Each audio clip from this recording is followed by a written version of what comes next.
আহত শিক্ষার্থী এখানে ভর্তি হয়েছে, যাদের মধ্যে 4 থেকে 5 জনের অবস্থা, হাসনাত আবদুল্লাহ সহ 4 থেকে 5 জনের অবস্থা ক্রিটিক্যাল, এবং অনেকেরই মেজর ইনজুরি হয়েছে, ফ্র্যাকচার হয়েছে এবং মাথায় আঘাত পেয়েছে অনেক শিক্ষার্থী।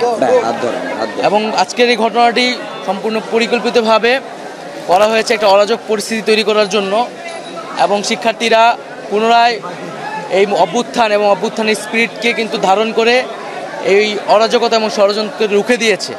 যারা এর সাথে জড়িত ছিল, যারা এই হামলা করেছে, যারা এই পরিকল্পনার অংশীদার, তাদের সকলকে দ্রুত সময়ের মধ্যে গ্রেফতার করে বিচারের আওতায় আনা হবে। মানে তাদেরকে চিহ্নিত করা গেছে কিনা, বা কারা, বা তাদের উদ্দেশ্যটা কি ছিল? তাদেরকে চিহ্নিত করা হয়েছে।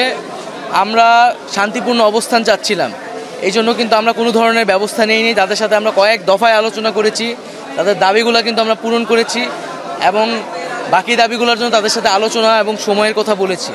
এবং তাদের যারা মূল সমন্বয়ক ছিলেন, 19 জন সমন্বয়ক, তারা কিন্তু আমাদের সাথে এগ্রি করেছিলেন, এবং তারা কিন্তু পুরো ঘটনার সময় আমাদের সাথেই ভিতরে ছিলেন।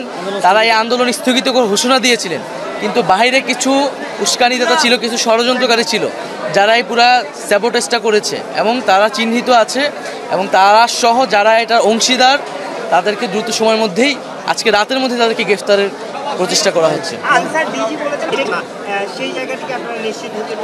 হ্যাঁ, এরকম আমরা শুনেছি যে তারা অঙ্গীভূত আনসার, এবং এর বাইরেও এখানে বিভিন্ন ধরনের সিভিল ড্রেসের লোকজন এসেছিল, এবং পুরো ঘটনাটি তদন্ত করে দেখা হবে যে ঘটনাটি কেন, কিভাবে তারা করা হলো, কোন উদ্দেশ্য থেকে তারা করেছিল।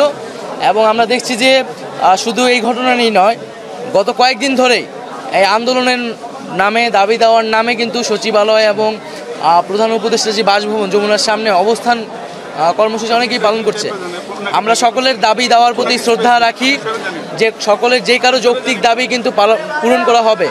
কিন্তু এখন যেখানে দেশে একটা বন্যা পরিস্থিতি চলতেছে, সারা দেশের মানুষ ঐক্যবদ্ধ ত্রাণ কর্মসূচির জন্য, এইরকম সময়ে এই ধরনের দাবি দেওয়া নিয়ে আসা হচ্ছে, সবাইকে ধৈর্য ধরে আহ্বান জানাচ্ছি।